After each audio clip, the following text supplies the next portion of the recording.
40 அடி ஆழத்துக்கு கிணறு தோண்டிய 57 வயது பெண்.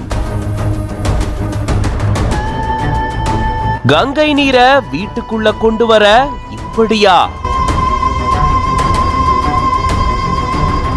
மிரண்டு பார்த்த ஊர் மக்கள்.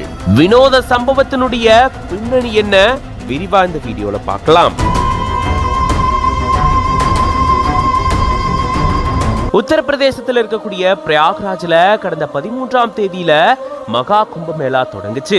இப்ப வரைக்கும் வெகு விமரிசையா இந்த கும்பமேளா விழாவானது நடந்துட்டு வருது. சுமார் 55 கோடிக்கும் அதிகமான மக்கள் இந்த திரிவேணி சங்கமத்துல புனித நீராடினதா கூறப்படுது. இந்த சூழல்ல தான் கர்நாடக மாநிலம் உத்தரகன்னடா மாவட்டத்தில் இருக்கக்கூடிய சிர்சி பகுதியை சேர்ந்தவங்க 57 வயதான கௌரி. இவங்களும் இந்த கும்பமேளால கலந்துக்கணும் அப்படின்னு ஆசைப்பட்டிருக்காங்க. ஆனா பண நெருக்கடி மற்றும் சில காரணங்களால அவங்களால பிரயாக்ராஜுக்கு போய் கும்பமேளால புனித நீராட முடியாத சூழல் ஏற்பட்டிருக்கா. இதன் காரணமா தன்னுடைய வீட்டினுடைய முற்றத்துல 40 அடிக்கு கிணறு வெட்டி அதிலிருந்து வந்த தண்ணீரை கங்கை நீரா கருதி இவங்க மகா சிவராத்திரி அன்னைக்கு புனித நீராட இருக்கிறதா சொல்லப்படுது. இப்படி தன்னுடைய வீட்டிலேயே இந்த மாதிரி யாருடைய உதவியுமே இல்லாம சுமார் 3 மாதங்கள் இவங்க கிணறு வெட்டி இருந்திருக்காங்க. கடந்த டிசம்பர் 15, 2024 அன்னைக்கு இவங்க இந்த கிணற தோண்ட ஆரம்பிச்சு இப்போ பிப்ரவரி 15க்குள்ள இந்த கிணற வெட்டி முடிச்சிருந்திருக்காங்க. கேட்கவே ஆச்சரியமா இருக்குல்ல?